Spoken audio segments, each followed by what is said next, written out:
తల్లి ఒడిలో పవలించే బిడ్డవలేనే తండ్రి నీ ఒడిలోనే ఒదిగితినయ్యా. తల్లి ఒడిలో పవలించే బిడ్డవలేనే తండ్రి నీ ఒడిలోనే ఒదిగితినయ్యా.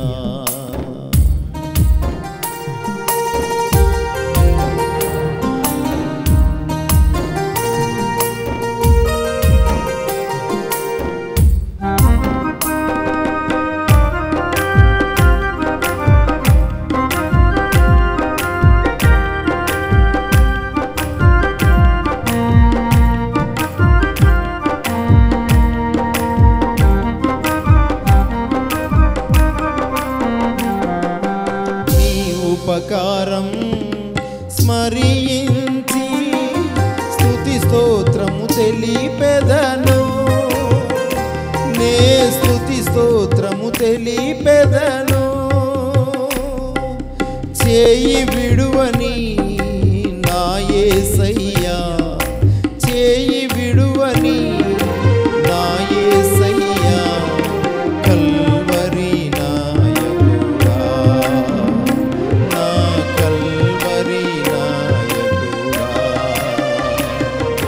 తల్లి ఒడిలో పవలించే బిడ్డవలేనే తండ్రి నీ ఒడిలోనే ఒదిగితినయ్యా. తల్లి ఒడిలో పవలించే బిడ్డవలేనే తండ్రి నీ ఒడిలోనే ఒదిగితినయ్యా.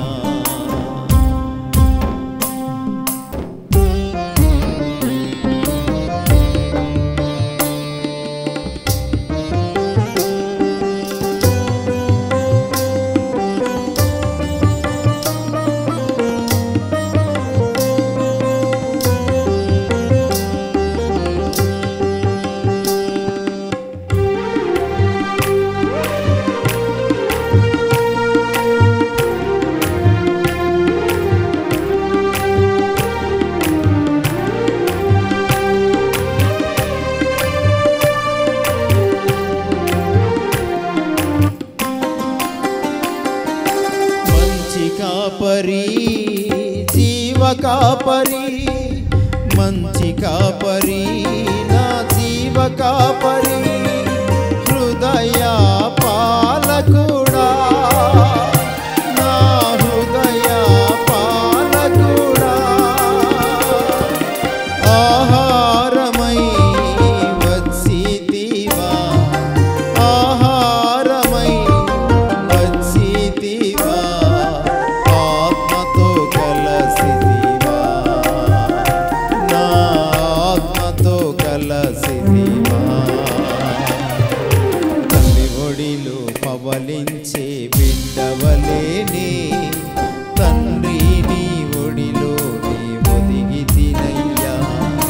తల్లి ఒడిలో ఉంచే బిడ్డవలేనే తండ్రి నీ ఒడిలోనే ఒదిగితినయ్యా. ఒదిగితినయ్యా, ఒదిగితినయ్యా, ఒదిగితినయ్యా, ఒదిగితినయ్యా. నీ హస్తము విడువనయ్యా, నే నీ హస్తము విడువనయ్యా. భయమన్నది లేనే లేదు, భయమన్నది లేనే లేదు. కల్వరి నాయకుడా, నా కల్వరి నాయకుడా. తల్లి ఒడిలో పవలించే బిడ్డవలేనే తండ్రి నీ ఒడిలోనే ఒదిగితినయ్యా. తల్లి ఒడిలో పవలించే బిడ్డవలేనే తండ్రి నీ ఒడిలోనే ఒదిగితినయ్యా. సామెతల గ్రంథం 19వ అధ్యాయం 16వ వాక్యం. ఆజ్ఞను గైకొనువాడు తన్ను కాపాడుకొనును, కాపాడుకొనువాడు ఆజ్ఞను గైకొనువాడు తన్ను కాపాడుకునివాడు, తన ప్రవర్తన విషయమై అజాగ్రత్తగా నుండువాడు చచ్చును. ఇందులో మనం అర్థాలే తెలుసుకుంటున్నాం. ఇప్పుడు అర్థం తెలిస్తే దాని వైనం అంటే అది ఆ వాక్యం మనకి ఏం తెలియజేస్తుంది అనేది మనకు అర్థమైపోతుంది. ఇందులో ఆజ్ఞ, గైకొనువాడు, కాపాడుకోవడం, ప్రవర్తన, అజాగ్రత్త, ఈ విషయాల యొక్క వివరం ఈ వాక్యం వివరాన్ని మనకి తెలియజేస్తాయి. ఆజ్ఞ అనేది మనకు తెలుసు, అది ఆదేశం. ఆజ్ఞను వక్రీకరించేటువంటి లక్షణం ఉండదు. ఆజ్ఞ అనేది యథాతథంగా అనుసరించవలసిందే కానీ ఆజ్ఞాపింపబడిన వానికి ఆజ్ఞ విషయంలో ఏ ప్రమేయం ఉండదు. మీకు అర్థమవుతుంది అనుకుంటా. ఆజ్ఞ అనేది ఇచ్చినవాడు అధికారి అయి ఉంటాడు. ఆజ్ఞ అనేది ఒక అధికారముతో ఇవ్వబడిందే ఆజ్ఞ. ఆజ్ఞలో ఆజ్ఞాపింపబడిన వానికి ఆజ్ఞను సంస్కరించే శక్తి ఉండదు, వీనికి సామర్థ్యం ఉండదు. ఆజ్ఞాపించిన వాడి ఇచ్చిన దానిని ఆజ్ఞ అంటాము. ఆజ్ఞాపింపబడిన వాడు ఆజ్ఞను సంస్కరించడం అంటే దాన్ని కొంచెం అటు ఇటు ఒత్తడం కానీ, చిన్న మార్పు చేయడం కానీ, అలసత్వం వహించడం కానీ అందులో ఏముండదు. అయితే అధికారంతో ఇచ్చేటువంటిదే ఆజ్ఞ గనుక ఆజ్ఞాపింపబడిన వాడికి ఆజ్ఞ విషయంలో ఏ శక్తి ఉండదు. కాబట్టి దానిని ఉన్నది ఉన్నట్లుగా అనుసరించడమే. ఇప్పుడు మన పరిపాలన గవర్నమెంట్లో హయ్యర్ అధికారి ఏం చేస్తాడంటే ఒక జీవో ఇస్తాడు. జీవో అంటే గవర్నమెంట్ ఆర్డర్. ఆ ఆర్డర్లో ఏముంటుంది అంటే అప్పటి వరకు లేనిది ఒకటి దానిలో ఉంటుంది. ఇప్పుడు ఎవరికైనా ఉద్యోగం ఇవ్వాలనుకున్నాడు అనుకోండి, వాడు అనుకున్నప్పటికీ ఉద్యోగం లేదు. అధికారి ఉద్దేశంలో అది పుడుతుంది. ఆ పుట్టిన దాన్ని లిఖిస్తాడు, ఆర్డర్ రాస్తాడు. ఆర్డర్ రాసినప్పుడు ఆర్డర్ ఇచ్చిన తేదీ చూసారా, ఎప్పుడైనా చదివారా? మీద ఉంటుంది proceedings of the district collector Visakhapatnam. Proceedings ఇచ్చిన తేదీ కూడా దానిలో ఉంటుంది. ఈ ఆర్డర్ 6 నెలలు బ్రతికుంటుంది. ఈ ఆర్డర్ ప్రకారంగా ఉద్యోగంలో జాయిన్ అయ్యేవాడు ఈ ఆర్డర్ తీసుకున్న 3 రోజుల్లో రిపోర్ట్ అవ్వాలి. రిపోర్ట్ అయినప్పుడు అతను చదువుకున్న క్వాలిఫికేషన్స్ అన్నీ వాళ్ళ ముందు చూపించాలి. ఇవన్నీ ఆర్డర్లో ఉంటాయి. అందులో 3 రోజులు నాకు అందడం లేట్ అయింది, ఇవాళే అందిందని 4వ రోజు వెళ్ళాడు అనుకోండి, ఉంటుంది అవకాశం. ఈ ఆర్డర్ తీసుకున్న 3 రోజుల్లోగా జాయిన్ అవ్వాలి అని ఉంటుంది. నాకు లేటుగా అందిందని 4వ రోజున వెళ్ళాడు అనుకోండి, ఆ ఆర్డర్ ఇంకా పనిచేయదు. మీకు అలాంటి ఎక్స్పీరియన్స్లు ఏమి లేనట్టు ఉన్నాయి ఉద్యోగస్తులకి. ఈ ఆర్డర్ కోసం కొంతమంది సూసైడ్ చేసుకుని చనిపోయిన వాళ్ళు కూడా ఉన్నారు. మర్డర్ చేసిన వాళ్ళు కూడా. ఒక పోస్ట్ మాస్టర్ని ఒక అతను చంపేశాడు. వాడికి పడక ఆర్డర్ కాపీని దాచి ఈరోజు మధ్యాహ్నం 1 గంటలోగా జాయిన్ అవ్వాలని ఆర్డర్ వచ్చింది. 3 రోజుల క్రితమే వచ్చింది పోస్ట్ ఆఫీస్కి. వాడు తీసుకొచ్చి ఉదయం ఇచ్చాడు అది ఆర్డర్. ఆర్డర్ ఓపెన్ చేసి చూసుకుంటే ఈరోజు మధ్యాహ్నం 1 గంటకల్లా రిపోర్ట్ అవ్వాలి. వాడికి విమానం ఎక్కి వెళ్ళినా వెళ్ళాడు. అంటే అది పల్లెటూరు. వాడు నడుచుకుని దేగురుకొని వాడిని బతిమలాడుకొని మొత్తానికి బయలుదేరి వెళ్ళేసరికి సాయంత్రం 5 అయింది. వాడు 5 సంవత్సరాలు కష్టపడి చదివి సంపాదించుకున్న ఉద్యోగం. ఒంటి మీద తెలివి లేదా నీకని అడిగాడు. నాకు ఈరోజు ఉదయమే ఇచ్చారండి అన్నాడు. వాటితో మాకు సంబంధం లేదు, ఆర్డర్తోనే సంబంధం. వాడు ఇవ్వలేదు. కాళ్ళు పట్టుకున్నాడు, ఏడ్చేడు, ఎన్నో చేసాడు, ఇవ్వలేదు. వాడు వెనక్కి తిరిగి వచ్చి పోస్ట్ మ్యాన్ చంపాడు. అలాగా ఆర్డర్ అనేది అంత ఖచ్చితంగా ఉంటుంది. నేను చెప్పొచ్చేది ఏంటంటే, మన దేవుని ఆజ్ఞ మార్పుకు వీలు పడనిది, అది గుర్తుపెట్టుకోండి. కారణాలు ఏవైనా అయి ఉండొచ్చు కానీ ఆజ్ఞ మారదు. అందుకే లేఖనంలో ఏమనుంది, ఆజ్ఞను గైకొనడమే. ఈ పర్టిక్యులారిటీని మీరు గుర్తుపెట్టుకోవాలి. ఏ నరుడైనా దేవుని ఆజ్ఞను గైకొనడమే. కైకొనడము ఏదన్నా భాషా భాగంలో అది ఒకే అర్థాన్ని ఇస్తుంది. ఈ గైకొనడాన్ని మనం ఎలా చెప్పుకోవచ్చు అంటే, ఏం చేస్తాం, గైకొనడాన్ని చాలాసార్లు చెప్పుకున్నాం. అనుసరించాలి, పాటించాలి, దానికి లోబడాలి, దాన్ని ఒప్పుకోవాలి, ఇవి మనం చాలాసార్లు చెప్పుకున్నాం. గైకొనడానికి ఒక ఉదాహరణ ఏంటంటే, నీటిని పీల్చుకోవడం అనేది దానికి దానికి సమానమైన అవగాహన కలిగించడానికి అర్థం. అది ఏంటి అంటే, ఒక వేరు ఉందనుకోండి, దాని చుట్టూ మట్టి ఉంటుంది, మట్టి నిండా నీరు ఉంటుంది. అంతేనా? మనం ఒక మొక్కను పెంచుతాం కదా, మట్టిలో వేరు ఉంటుంది, మనం నీళ్లు పోస్తాం, మట్టి తడుస్తుంది. నీటిని పీల్చుకొని మట్టి ఏం కలిగి ఉంది, పీల్చుకున్న నీటిని కలిగి ఉంది. ఆ మట్టిలో నీరు ఉంది.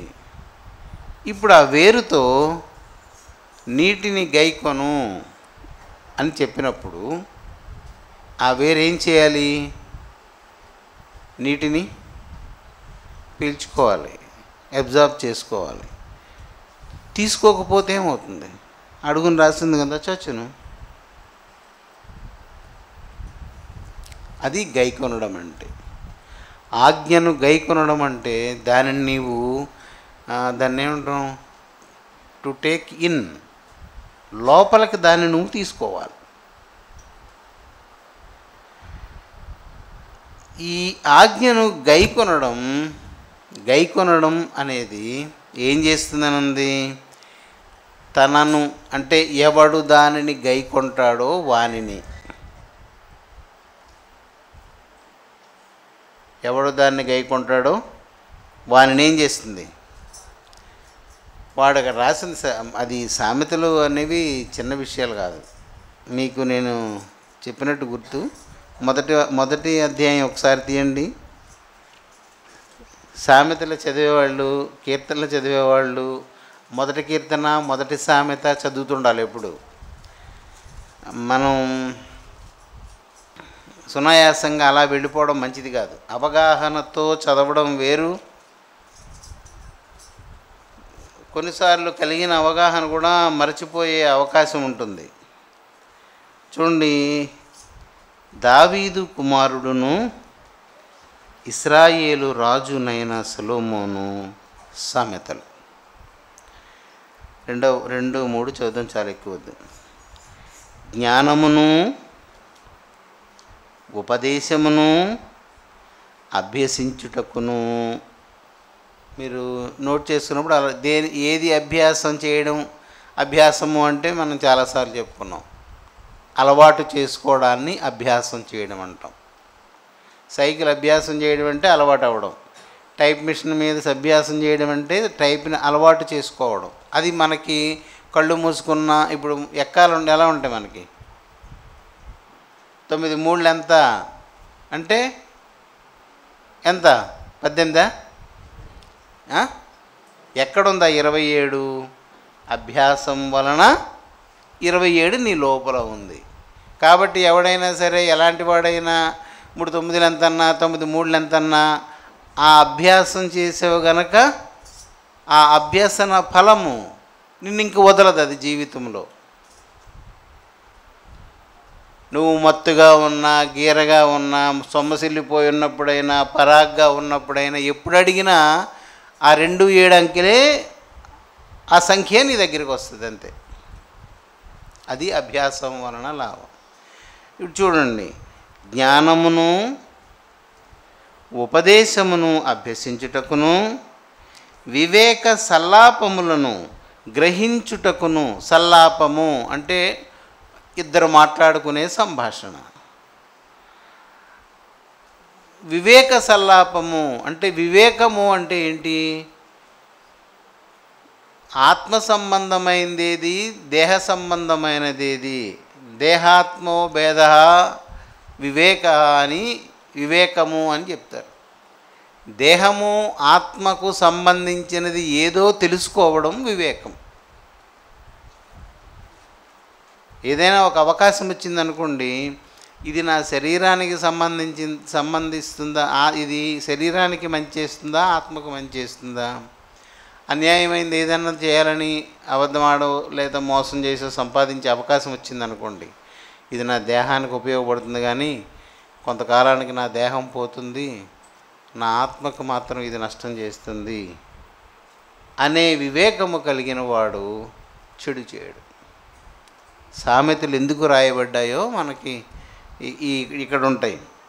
వివేక సల్లాపములు, వివేకము కలిగిన సంభాషణను గ్రహించడానికి, అక్కడేమో అభ్యసించడానికి, ఈ సంభాషణను గ్రహించడానికి నీతి న్యాయ యథార్థతలను అనుసరించుటయందు బుద్ధి కుశలత ఇచ్చు ఉపదేశమునందుటకును. 4 కూడా చదివిస్తే అయిపోద్ది.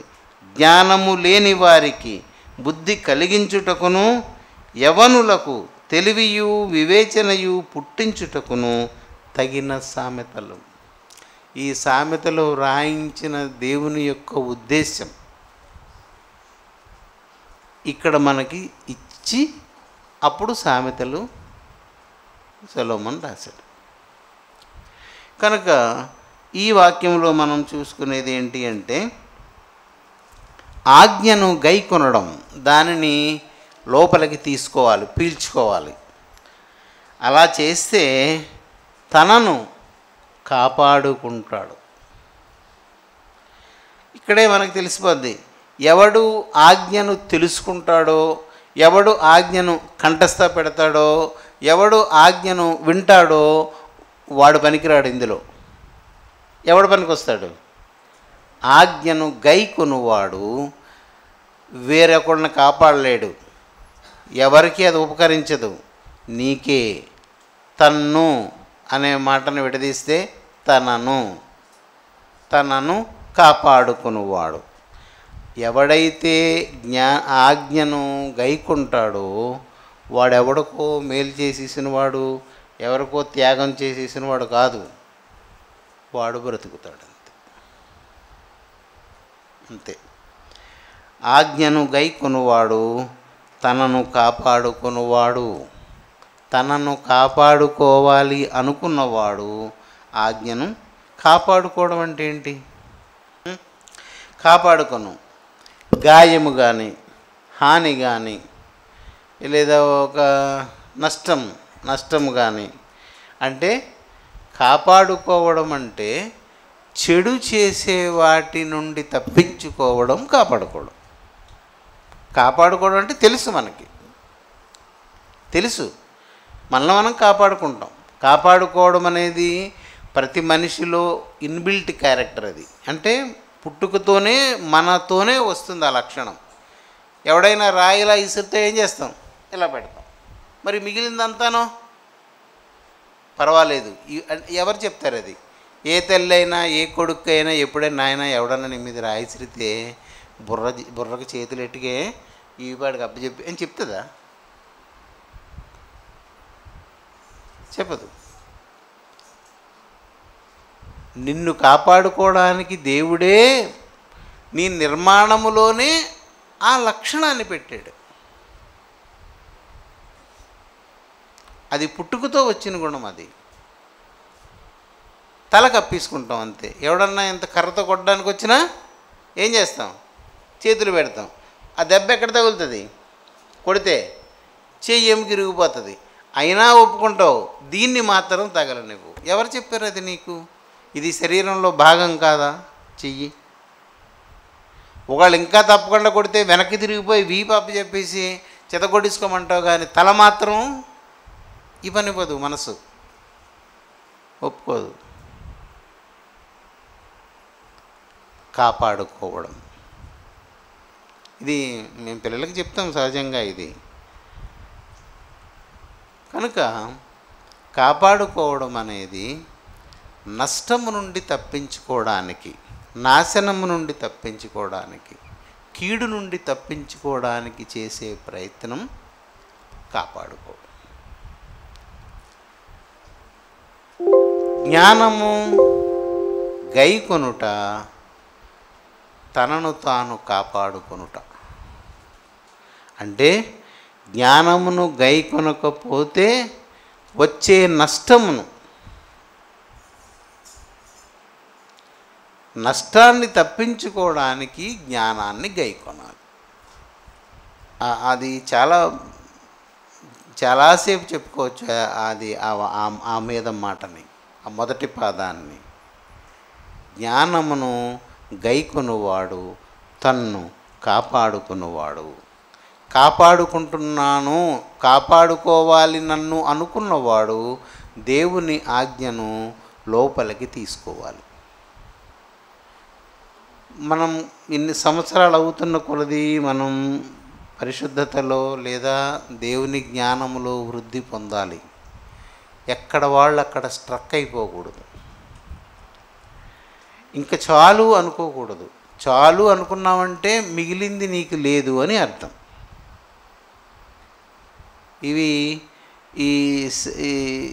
ఇదేమంటే మీమాంసల్లో చెప్తుంటారు ఈ భాష, ఈ పదాలు వాడడం. చాలు అంటే మిగిలింది నీకు వద్దు, నీకు కావలసింది ఇంకా ఉంది. ఇది ఊహాత్మకమైన భావనలు. అవి ఊహాత్మకమైన భావనలు. ఇక్కడ దీన్ని అటు ఇటు చదువుకున్నా అది తెలుస్తుంది. ఆజ్ఞ ఉంది, గైకుంటే నిన్ను నీవు కాపాడుకున్నవాడివి.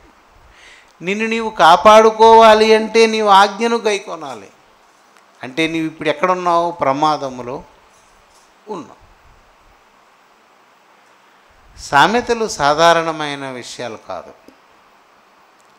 సామెతలు చదువుతుంటే భయం వేస్తుంది, ఏడుపు వస్తుంది. ఇదేంటి ఇంత దూరంలో ఉన్నాం, దేవుడు ఇంత చేశాడా, అందుకే ప్రాణం పెట్టాడా అనిపిస్తుంది.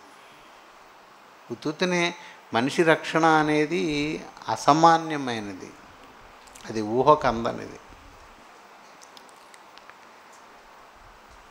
మనిషిని చంపేది ఏది చెప్పండి? ఒక మనిషిని శాశ్వత కాలం చంపే శక్తి దేనికి ఉంది? తెలీదా? పాపం. ఆ పండు తినొద్దు, అవి తిను దినమున నీవు నిశ్చయముగా చచ్చెదవు అని చెప్పాడు. ఇప్పుడు పండు చంపిందా? పండు తినడం వలన ఏర్పడిన పాపం చంపిందా?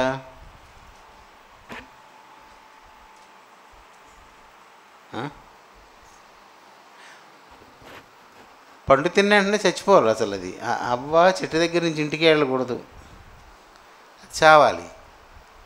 చావలేదు. భర్త తిన్నాడు, తను చావలేదు. దేవుడు వచ్చి పిలిచేవాడుకు వాడు బతికే ఉన్నారు కదా. అంటే ఏం చంపలేదు వాళ్ళని? వస్తువు చంపలేదు, పాపం చంపింది. పాపం ఎక్కడొచ్చింది, ఏది ఎక్కడుంది, దాన్ని ఏది పట్టుకొని చూద్దాం, ఎంత పాపం ఉందో అకౌంట్ చూసుకుందామంటే అది కనబడదు.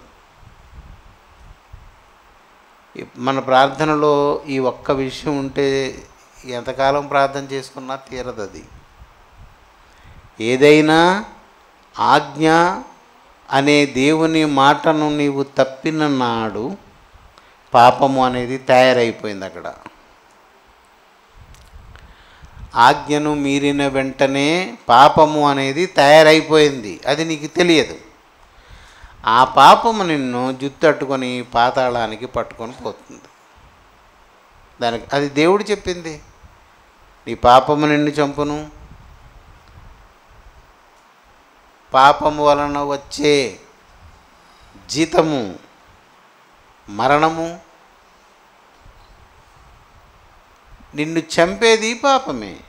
నీ పాపం ఎలా వస్తుంది అంటే నీవు ఆజ్ఞను గైకొననప్పుడు, గైకొనలేనప్పుడు, గైకొనడానికి ఇష్టపడనప్పుడు పాపం అనేది తయారవుతుంది. అది మనకు కనిపించదు, కానీ అది మనలను చంపుతుంది. చంపడమే కాదు, ఇప్పటికున్న పాపము దేవునికి నీ ప్రార్థన వినకుండా అడ్డం వస్తుంది. అది బైబిల్లోనే ఉంది. మీకును మీ దేవునికి మీ పాపములు అడ్డముగా నున్నందువలన ఆయన మీ మొర ఆలకింపకున్నాడు.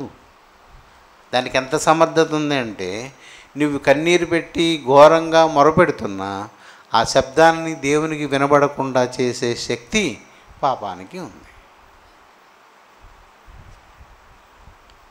అది ఎలా తయారవుతుంది అంటే ఆజ్ఞ మీరడం వలన అది తయారవుతుంది. ఇప్పుడు నేనే ప్రార్థనలో కూర్చున్నప్పుడు నేను ఎప్పుడు ఆజ్ఞను మీరలేదా?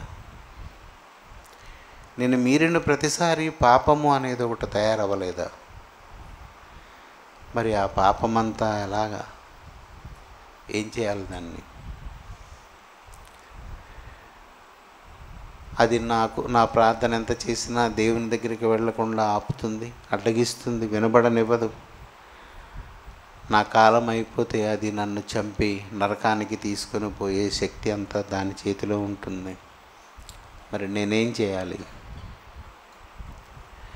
పోనీ ఏమైనా తప్పించుకునే దారి ఉందా అంటే, కీర్తనలో మనం చదువుతామే, తన అతిక్రమములకు పరిహారమునొందినవాడా, తన పాపములకు ప్రాయశ్చిత్తమునొందినవాడే ధన్యుడు. మరి పాపము, ఈ అపరాధాలన్నీ ప్రాయశ్చిత్తము, ప్రాణము పోయే వరకు నువ్వు చేసేది ప్రాయశ్చిత్తము. పరిహారము దానికి ధీటైనది. ఇప్పుడు చూడండి, బ్యాంకులో లోన్ తీసుకున్నాం, నెలకి ఇంత అని కట్టాలి, 2000 కట్టాలి. ఆ నెల నువ్వు కట్టలేదు. బ్యాంక్ ఏం చేస్తుంది? నువ్వు పోయిన నెల కట్టలేదు కాబట్టి నీకు పెనాల్టీ 200 500 వేస్తుంది. అది కట్టాలి. అంటే నువ్వు చేసిన దానికి ఏంటది,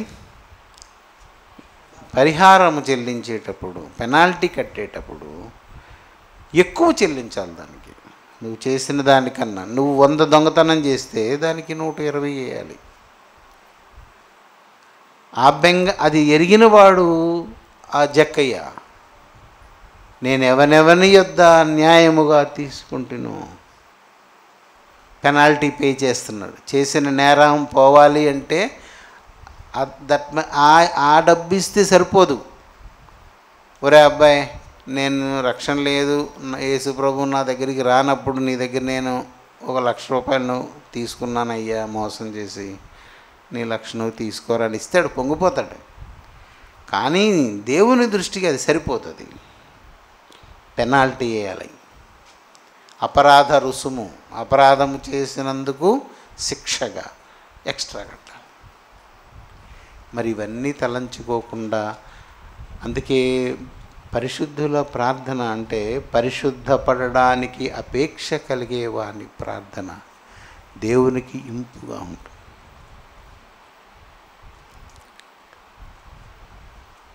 ఇది సంఘం ఇంకా అభ్యాసం చేయాలి.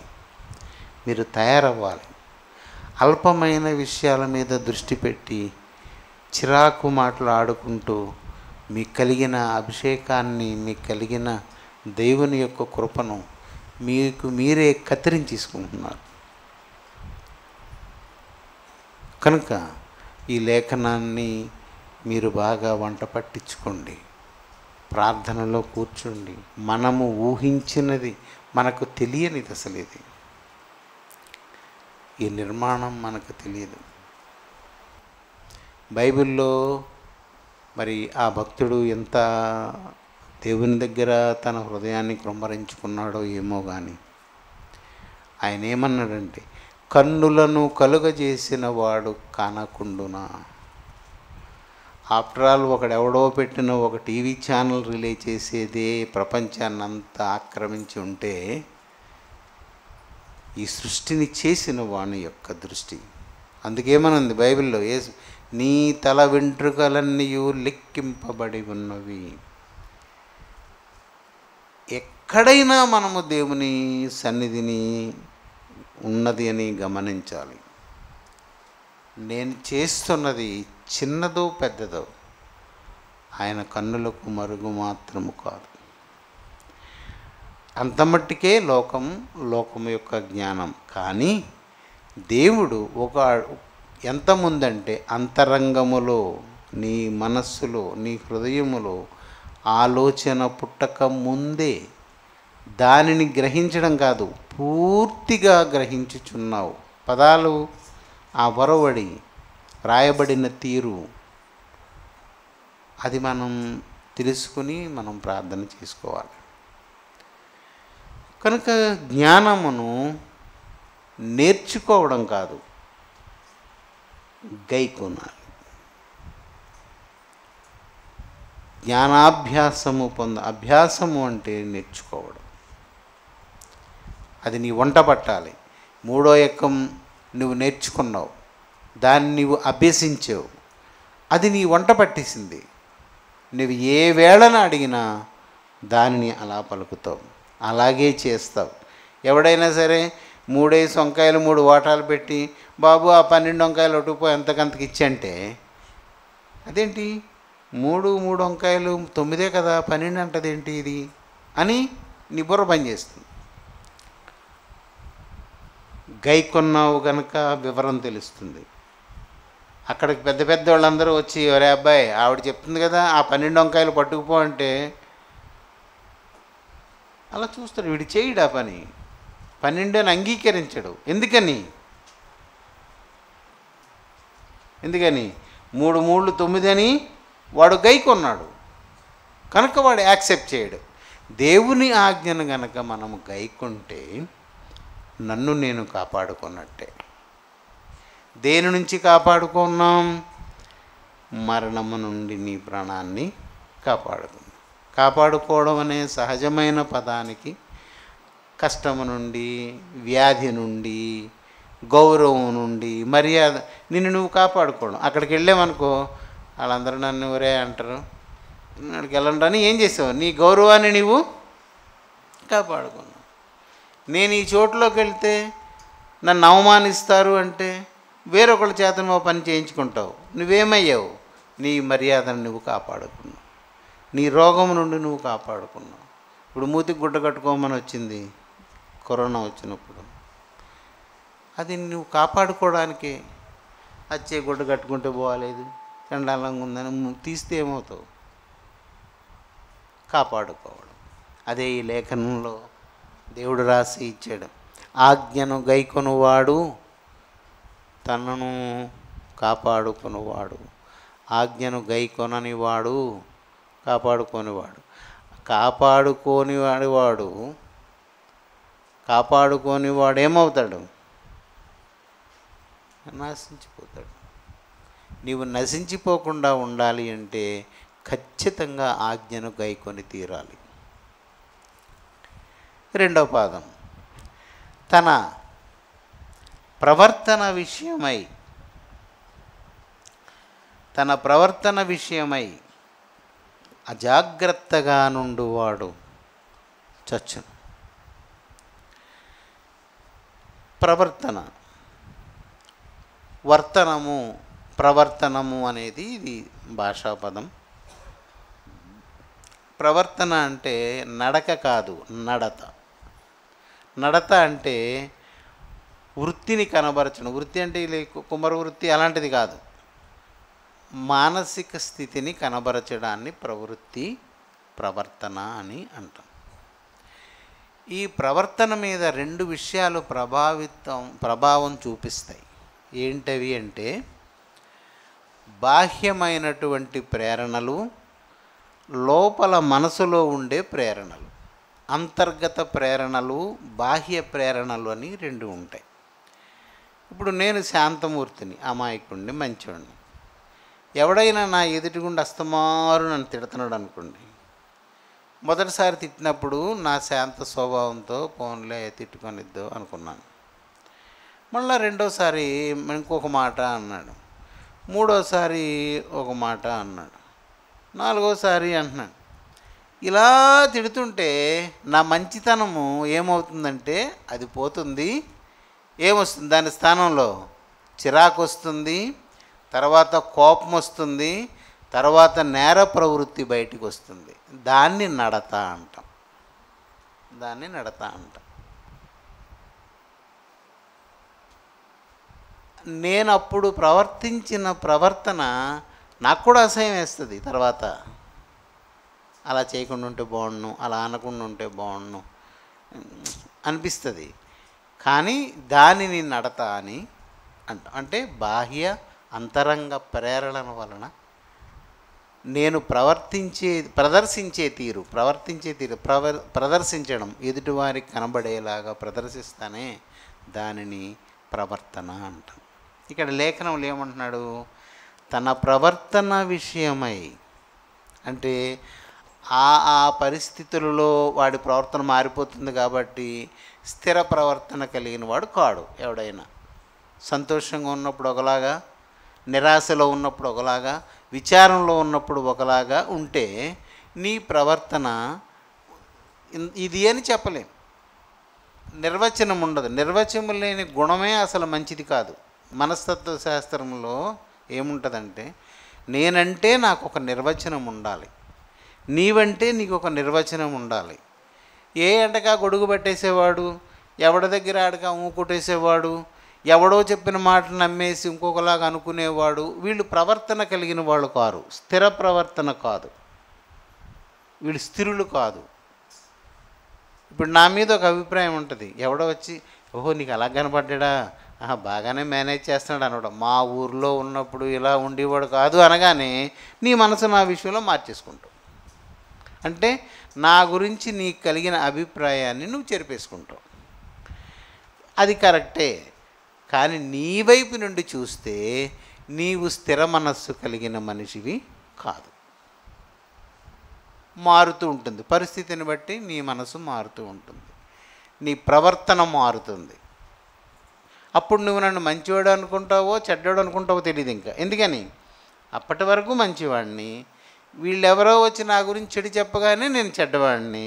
ఇప్పుడు నీ మనసులో ఏం జరుగుతుందంటే, ఇంతకీ మంచివాడో చెడ్డవాడో అని నేను ఎప్పుడు ఇలా చెడిని చూడలేదే, వాళ్ళు చూస్తే ఇలా చెప్పారు, నిప్పు లేకుండా పొగొస్తుందా, ఏదో చేసే ఉంటాడు, ఇక్కడ ఎలా నటిస్తే, ఇవన్నీ ఎక్కడ జరుగుతుంటుంది?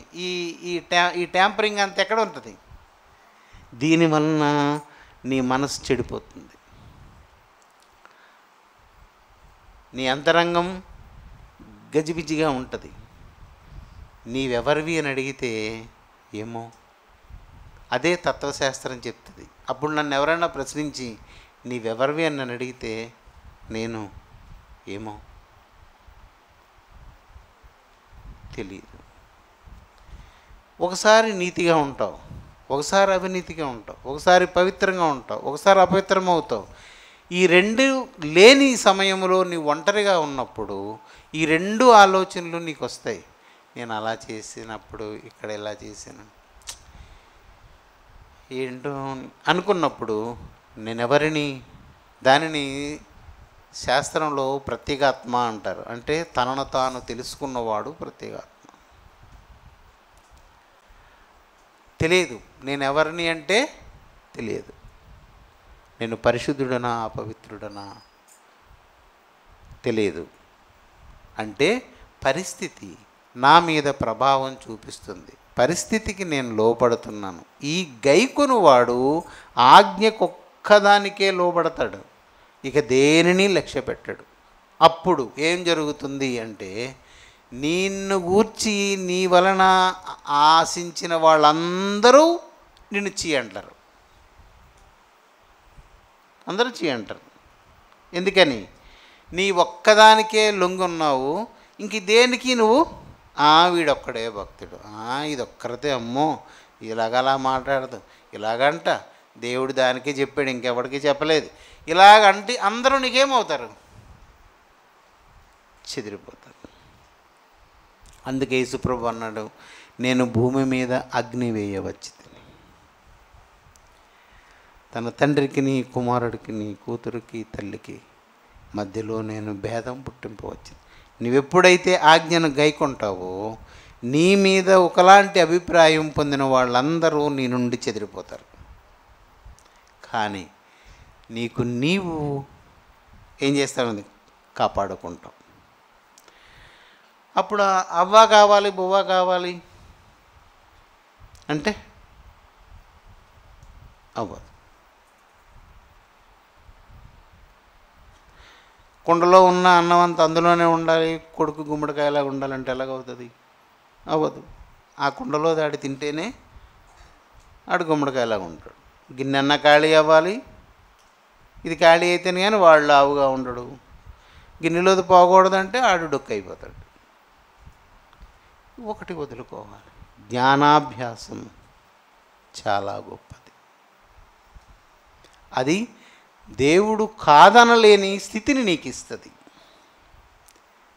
దేవుడు కాదనలేని స్థితిని ఇచ్చేది ఆజ్ఞ.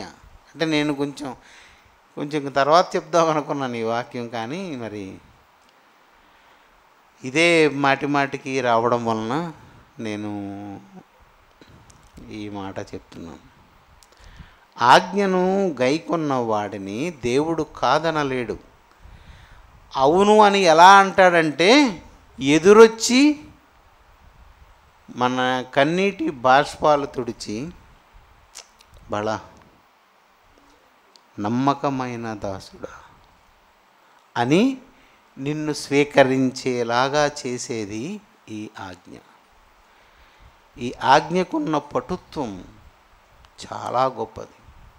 అంటే దైవ తిరస్కారానికి నోచుకోనిది ఇది. అక్కడ సాధ్యపడదు, వద్దు అనడానికి సాధ్యపడదు. ఈ ఆజ్ఞకు లోబడిన వాడు వస్తున్నప్పుడు సియోను గుమ్మములారా మీ తలలు పైకెత్తండి అని. గుమ్మం ఎప్పుడన్నా సాగుతుందా? గుమ్మం సాగుతుందా? చాలా కాలం క్రితం చలం సాహిత్యం చదివేటప్పుడు నేను అందులో ఒకడు వ్యంగ్యంగా అంటాడు అన్నమాట, మంచం కురసైందని కాళ్ళు నరికేసుకుంటావురా అంటాడు ఒకడు. మంచం కురసైందని కాళ్ళు నరుక్కుంటావా అని అది చాలా పెద్ద పుస్తకం అది. అంటే నేను మీకు మామూలు విషయం చెప్తున్నాను. ఏం చేస్తావు? నీవు పడుకునే మంచం నీ పొడవు కన్నా పొట్టిది. ఏం చేస్తావు? కాళ్ళు చాపుకోవడానికి కుదరడం లేదని కాళ్ళు నరుక్కుంటావా, మడతెట్టుకుని పడుకుంటావా? అదే సర్దుబాటు. లేఖనంలో ఏమంటున్నాడు దేవుడు? గుమ్మములారా మీ తలలు పైకెత్తండి, నా ప్రజలు నీలో నుండి ప్రవేశిస్తున్నారు అంటే అదేం స్వాగతం? మనం ప్రధానమంత్రుల్ని, విదేశం నుండి వచ్చే రాష్ట్రపతుల్ని లాంటి వాళ్ళకి స్వాగతం పలకడం, రెడ్ కార్పెట్ అనేది ద మోస్ట్ హైయెస్ట్ వెల్కమ్ అది. ఇదేంటిది? గుమ్మం మీదకి లేచిపోవడం అంటే ఈ ఆజ్ఞను గైకొన్న వాడికి దేవుని పరలోకములో ఏ వాల్యూ ఉంటుందో, ఎంత విలువ ఉంటుందో చూడాలి. ఈ వాక్యం మనకి కొంత తెలుస్తుంది. నీకోసం పరలోకం అలా ఎదురు చూస్తుంది. ఎవడి కోసం? ఆజ్ఞను గైకొన్నవాడు. అలా బ్రతకగలమా, ఇలా బ్రతకగలమా? చిన్న చిన్న విషయాలకే మనం ఆజ్ఞను తిరస్కరిస్తాం. వారములో మొదటి దినము చివరి దినము తప్పనిసరిగా నా దగ్గరకు వచ్చి కూర్చోండి అంటే అన్ని వారాలు అవుతాయా? మరి కొన్ని పనులు ఉంటాయి కదా అని ఏం చేసావు నువ్వు? నీ ఆలోచన జరిగేదే నిజమే, కానీ నీవు దేవుని ఆజ్ఞను తిరస్కరించినట్టే లెక్క. అది ప్రతిదానికి 2 పార్శ్వాలు ఉంటాయి కదా, ప్రతిదానికి 2 పార్శ్వాలు ఉంటాయి. నీ మనసులోనే దాన్ని ముందు తిరస్కరించావు నువ్వు. ఎవరి కొరకు చెప్పాడు దేవుడు? శనివారం వచ్చి ఇక్కడ నువ్వు 2 గంటలు కూర్చుంటే దేవుని కొరికే లాభం ఏంటి? ఆదివారం 2 గంటలకు వచ్చి కూర్చుంటే ఎవరికి లాభం? దేవుని కొరిగిన లాభం ఏంటి? లాభం? పోనీ నీవిచ్చే దశంభాగమో, కృతజ్ఞత కానుకో, లేకపోతే ఏదైనా బీదలకు ఇచ్చేదో దేవునికి వెళ్ళిపోద్దా? ఎవరికి లాభం? నీకే లాభం. నువ్వు అంతరంగంలో తిరస్కరిస్తే అక్కడ ఈ సమాచారం దేవునికి తెలియదా? ఒకటే గుర్తుపెట్టుకోండి, కన్నులను కలుగజేసిన వాడు కానకుండునా, చెవులను నిర్మించిన వాడు వినకుండునా.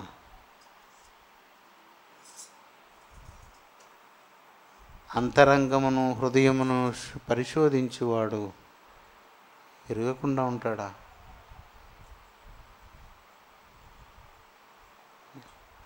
కనుక దేవుని బిడ్డలారా, ఇది కఠినమైన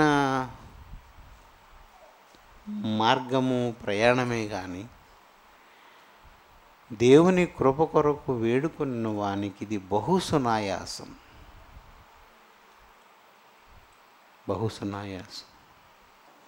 నీ వలన బలమునందు మనుష్యుడు ధన్యుడు. యాత్ర చేయు మార్గములు వారికి. చూడండి, ఇప్పుడు చెప్పుకున్న ఈ లేఖనం ఆజ్ఞ విషయంలో మనకందరి మనసులో ఒక బరువు వచ్చింది. ఇది కష్టం, ఈ మార్గం కష్టం అనిపించింది. అంటే యాత్ర చేసే ఈ మార్గం మనకేమైంది?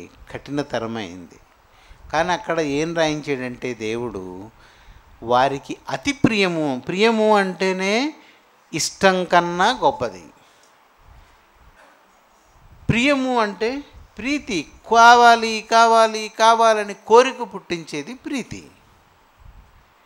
యాత్ర చేసే ఇప్పుడు మనం ఒక విషయమే చెప్తున్నాం ఆజ్ఞ గురించి, చిన్న పిసర. ఇంకా ఇందులో చెప్పవలసింది, మనం తెలుసుకోవలసింది దగ్గర కానీ 98% ఉంటుంది. ఇంకా ఈ మార్గము మనకు కష్టం అనిపించింది ఈ పావు గంటకే. కానీ అక్కడ ఏమని రాయించాడు దేవుడు?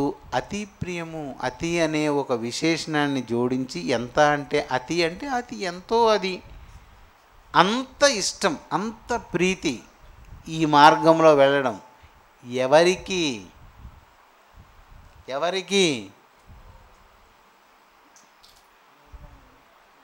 దేవుని వలన బలము పొందిన వానికి. అంటే బలము దేవుడి దగ్గర ఉంది, బలహీనత మన దగ్గర ఉంది. ఏం చేయాలి? ఎప్పుడైనా సరే ఏం చేస్తుంది? ఉష్ణం కానీ గాలి కానీ ఎక్కడి నుంచి ఎక్కడికి వెళ్తాయి?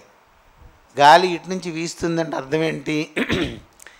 ఇక్కడ గాలి తక్కువగా ఉంది, అక్కడ గాలి గాఢత ఎక్కువగా ఉంది. పీడనం ఎక్కువగా ఉన్న చోటు నుండి పీడనం తక్కువగా ఉన్న వైపు గాలి ప్రయాణం చేస్తుంది. గాలి అటు నుంచి వస్తుందంటే అర్థం ఏంటి? అక్కడ పీడనం ఎక్కువ ఉంది, ఇక్కడ తక్కువ ఉంది. అలాగే ఉష్ణం కూడా ఎటు నుంచి ఎటు ప్రయాణం చేస్తుంది. ఇనపరాటినో దాన్నో గరిటినో పొయ్యిలో పెట్టండి, పొయ్యిలో పెట్టిన వెంటనే మూతి కాలుతుంటుంది, దానికి మన చేయి చల్లగానే ఉంటుంది. అది ప్రయాణం ఎటు నుంచి చేస్తుంటుంది? చల్లగా ఉన్న వైపు ప్రయాణమై వచ్చి ఇక్కడ మనకి వేడుతుంది. దాన్ని ఉష్ణ సంవహనం ఏదో అలాంటిది, అది బడిలో మాట, ఇక్కడ కాదు. దేవుని దగ్గర బలం ఉంది, మన దగ్గర బలహీనత ఉంది. ఆజ్ఞ అక్కడ ఉంది, అనుసరించడం ఇక్కడ మనకి కుదరలేదు.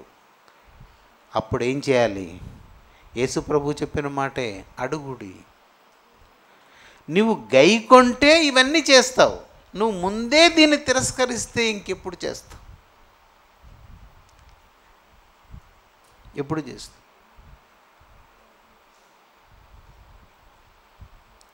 అందుకే ఆజ్ఞను గైకొనువాడు తన్ను కాపాడుకునేవాడు.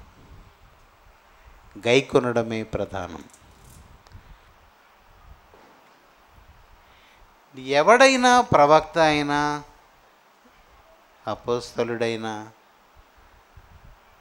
మనుష్యుడు అన్నవాడు, భక్తుడు అన్నవాడు ఈ లేఖనాన్ని అనుసరించి తీరాలి. ఆజ్ఞను గైకొనడం ప్రధానం. దాన్ని లోపలికి తీసుకోవడానికి నీకు శక్తి చాలదని దేవునికి తెలుసు. తెలిసే ఆ కీర్తనల్లో ఆ లేఖనాన్ని దేవుడు రాయించాడు. నా వలన బలము పొందేవాడెవడో వాడే ధన్యుడు. ధన్యుడు అనేది భూపదం కాదు. దాన్ని హైందవ సంస్కృతిలో పుణ్యము అంటారు. పుణ్యము అనేది భూ సంబంధం కాదు, స్వర్గములో తీసుకొని పోవడానికి ఉపయోగపడే ఇంధనం అది. ధన్యుడు కూడా అదే. ఏంటి నీ ధన్యత? ధన్యత గలవాడే దేవుని రాజ్యంలో ఉంటాడు. నీ ధన్యత ఏంటి అంటే దేవుని వలన బలం పొందుకో. ఎందుకని? నీ దగ్గర ఆ బలం ఉండదు. ఈ లేఖనంలో ఉన్న అర్థం అది. కనుక తన ప్రవర్తన దేవుని ఆజ్ఞను అనుసరించవలసి వచ్చినప్పుడు కష్టం వచ్చిందనుకోండి, కొంచెం ప్రభువా నన్ను క్షమించు, నేను చేయలేకపోతున్నాను, భయమేస్తుంది ప్రభువా క్షమించు అన్నావు అంటే నువ్వేం చేసావు? నీ ప్రవర్తనలో తేడా ఉంది. ఏది లేనప్పుడు నేను ఎప్పుడు ఒకటే గుర్తొస్తుంది, నాకు కోపం చాలా ఎక్కువ. ఎంత ఎక్కువ అంటే నేను చెప్పలేనంత ఎక్కువ. ఒకసారి మాట్లాడుకుంటూ నిన్న జీప్ ఎక్కించడానికి వచ్చాడు. జీప్ ఎక్కించడానికి వస్తే ఒక విషయం గురించి నేను మాట్లాడుతున్నాను, దీన్ని ఇంక స్పేర్ చేయకూడదురా అన్నాను. అంటే అనియా కోపం వచ్చినప్పుడే కోపం ఆపుకోవాలరా మనం, పుట్టప్పుడు ఎందుకు ఆపుకోవడం అన్నాడు.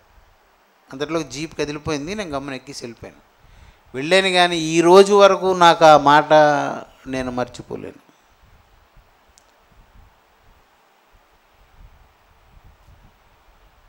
ఎంత నిజం అది. కోపం వచ్చినప్పుడే, కోపం ఎప్పుడు ఉండదు. కోపపడొద్దు అనే మాటను, నా ప్రవర్తనను ఎప్పుడు నేను కలిగి ఉండాలి? ఉట్టెప్పుడు కాదు, ఎప్పుడు? కోపం వచ్చినప్పుడు నా ప్రవర్తన కోపము లేనిదిగా ఉండాలి. అదే ఈ లేఖనంలో ఉంది. తన ప్రవర్తన విషయమై అజాగ్రత్త. అజాగ్రత్త అంటే అర్థం ఏంటి? అజాగ్రత్త చెప్పండి. తన ప్రవర్తన విషయమై అజాగ్రత్తగా నుండువాడు. అజాగ్రత్త అంటే అజాగ్రత్త అంటే ఏంటి? కర్పూరం అంటే ఏంటి? కర్పూరమే. ఉప్పు అంటే ఉప్పే. అలా అంటాం. ప్రతిదానికి ఒక అర్థం, వివరం ఉంటుంది. అజాగ్రత్త అంటే జాగ్రత్త లేకపోవడమా?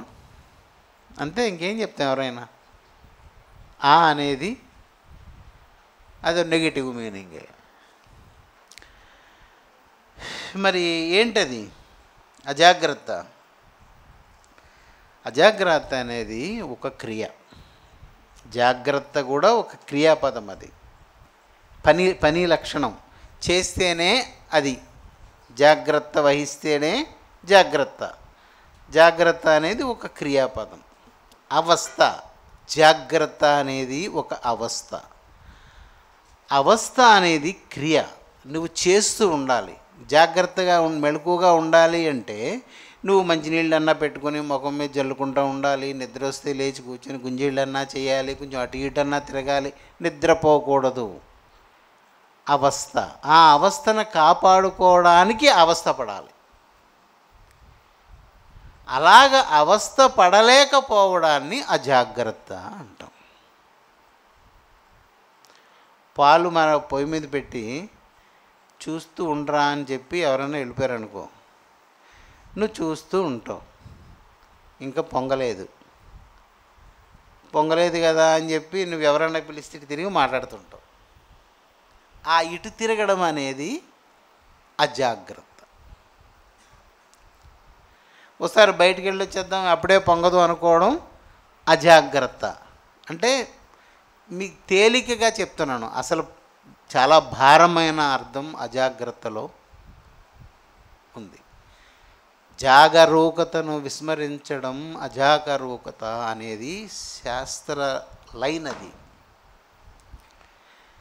జాగరూకత అంటే జాగరణ అనే పదం విన్నారా? ఏంటి జాగరణ అంటే నిద్రించవలసిన కాలములో నిద్రను పారద్రోలడం జాగ్రత్త. అంటే అది మనకు అనవసరం. కానీ ఇక్కడ ఈ లేఖన ప్రకారంగా మనకి ఒక స్థితి ఇది. ఈ స్థితిలో మనం ఆ స్థితి లోపించినప్పుడు అజాగ్రత్త అనేది వస్తుంది. ఆ ప్రవర్తన ఏ ప్రవర్తన? ఆజ్ఞను అభ్యసించిన ప్రవర్తనలో నీవు జాగ్రత్తను తగ్గిస్తే, కుదిస్తే నువ్వు చేస్తావు. అంటే ఆజ్ఞ ఎంత శక్తివంతమైందో మనకు ఈ లేఖనం తెలియజేస్తుంది. చెక్కేస్తానని అనుకుంటున్నారా? నేను ఎప్పుడు నమ్మేది ఒకే ఒక వాక్యం, నీ వలన బలమునొందడమే నాకు ప్రధానం. నేను ఎప్పుడు దేవుని దగ్గర ఈ వాక్యం నా నొసటి మీద రాసినట్టే ఉంటుంది. నీ వలన బలము లేనప్పుడు నేను హీనుడనే ప్రభువా. అది ప్రతిరోజు నాకు కావాలి. ఏ రోజు నేను అజాగ్రత్తగా ఉంటానో ఆ రోజు ఆ బలం నాకు అందదు. నాకు అందనప్పుడు నేను హీనుడిని, నా స్థాయిని నేను కోల్పోయిన వాడిని. ఈ కష్టం ఎంతకాలము అంటే దేవుడు చెప్పింది అల్పకాలం. ఏమి అల్పకాలము? 70 సంవత్సరాలు వచ్చాయి, ఇంకా నువ్వు ఆయుష్నిచ్చావు. ఎంతకాలం అంటే అసలు నీ ఆయుష్ కాలము 120. అంటే మనుష్యుని యొక్క భూమి మీద ఉన్న మనుష్యునికి దేవుడు నిర్దేశించిన ఆయుష్కాల పరిధి 120. 120 సంవత్సరాలు అల్పాయుష్య మనిషికి అంటే నిత్య జీవంతో పోల్చుకుంటే ఇది అల్పమే. యుగయుగాల కాలపు నిత్య జీవంతో పోల్చుకుంటే ఈ 120 సంవత్సరాలు అల్పమే. ఈ అల్పకాలం ఈ అభ్యాసం నువ్వు కలిగి ఉంటే చాలు. ఏమైనా కష్టంగానే ఉంది. అప్పుడు బైబిల్ గ్రంథంలో ఏమనుంది? హనోకు గురించి రాసినప్పుడు హనోకు 160 సంవత్సరాలైనా దేవుడితో నడిచాడు. ఎన్ని సంవత్సరాలు? అయ్యో అన్యాయం. 360 అంటే ఒక సంవత్సరం అనుకుందాం. 365 సంవత్సరాలు దేవునితో నడిచాడు. ఎవరు? అన్ను. నేను 120 ఏళ్ళు బ్రతకలేనా? అంటే నా జాగ్రత్త శక్తి అల్పం. మళ్ళా ఎక్కడికి వెళ్ళాలి? మనకు శక్తినిచ్చేవాడు మన దేవుడే. దేవుని దగ్గరికి వెళ్ళడమే. అందుకే దేవుడేమన్నాడు? నేను బలహీనుడనని అనవద్దు. బలహీనులం కాదా మనం? జ్వరం వస్తేనే బొజ్జును లేవలేము. బలహీనులం కాదా? దేవుని మార్గంలో నడవడానికి నేను బలహీనుడను, నేను ఇది గెలవలేకపోతున్నాను, ఈ ఆజ్ఞ అనుసరించలేకపోతున్నాను, దీనత్వం రావడం లేదు, నా ఇష్టానికి వ్యతిరేకంగా జరిగితే నాకు గర్వం వస్తుంది, ఇవన్నీ నీ బలహీనతలే. కానీ నేను బలహీనుడిని అనద్దు, బలము నా దగ్గర ఉంది, బలము నాది అని దేవుడు సెలవిచ్చాను. కాబట్టి దేవుని సంగమా, ఈ వాక్యాన్ని మరవకండి. ప్రవర్తన ఏ ఏ సమయాలలో నీ ప్రవర్తన ఎలా ఉంటుంది అనేది నీవే పరీక్షించి చూసుకో. నీవెలాంటి ప్రవృత్తి కలిగిన వ్యక్తివో నీకు అర్థమవుతుంది. దేవుడు చెప్తున్నాడు, ఆజ్ఞను అనుసరించే విషయంలో నీ ప్రవర్తనలో కొంచెం అజాగ్రత్త ఉంటే నీవు చస్తావు. లేదు, ఆజ్ఞను గైకొని జాగ్రత్తగా ఉంటే నీవు జీవిస్తావు. ఆజ్ఞ ప్రధానం. ఆజ్ఞను అనుసరిస్తున్నావా లేదా అనేది నువ్వు చూసుకో. ఏ ఆజ్ఞ నీకు బలంగా నిన్ను అధిగమిస్తుందో దాని విషయం పట్టుదల కలిగి ప్రార్థన చేసుకో. ఉపవాస ప్రార్థనలో పొలోమని అంశాలన్నీ తెచ్చి కుప్పపోసీకండి. ఒక ఉపవాస దినాన ఒక గుణం గురించి ఆశగా చేయండి, ఒక లక్షణం, ఒక దాని గురించి. కనుక సరే, ఈ సంగతులు మనం ఈ వారం మనసులో పెట్టుకుందాం. రైట్, ఈ వాక్యం చదివేద్దాం అందరం కలిసి ఒకసారి. ఆజ్ఞను గైకొనువాడు తన్ను కాపాడుకునివాడు. ఆజ్ఞను గైకొనే విషయంలో తన ప్రవర్తన విషయమై అజాగ్రత్తగా నుండివాడు చచ్చు. నేనేం చెప్పాలి? ఆశీర్వచనం ఇవ్వడానికి ఇందులో ఏట్లేదు. కాబట్టి అందరూ ఈ ఆజ్ఞను గైకొనండి. బలము చాలని వాళ్ళు దేవుని దగ్గర అడగండి. మనందరము బలహీనులమే, కానీ దేవుని బట్టి మనం బలహీనులము కావు. బలము ఆయనదు. ఆయన దగ్గర అడిగి మనం తెచ్చుకుంటే అది మనకు వస్తుంది. ఈ ఆజ్ఞలన్నిటినీ సంపూర్ణంగా అనుసరించడానికి కావలసినంత శక్తి మనం పొందుకునే అవకాశం మనకుంది. అలాంటి కృప దేవుడు మనకు అనుగ్రహించును గాక. ఆమేన్. ప్రార్థన చేసుకుందాం, మరి టైం అయింది. పరిశుద్ధుడు అయిన మా దేవ, కృప కలిగిన మా తండ్రి, నీ పరిశుద్ధ నామమునకు స్తోత్రములు. నీ సమాజం అంతటిపై నీ దయాదృష్టి ఉన్నదని దేవా నేను ఎరుగుదును. దుష్టు నుండి తప్పించి కాపాడు. నీ ప్రతి ఆజ్ఞ విషయంలోనూ మెలకువ కలిగి నీ వలన బలము పొందుకొనున్నట్లు ప్రతి వారిని నీవు దృష్టించి ఆదరించమని, ఆవరించి ఉండమని, దుష్టు నుండి తప్పించమని యేసు నామమున అడుగుచున్నాం తండ్రి. ఆమేన్.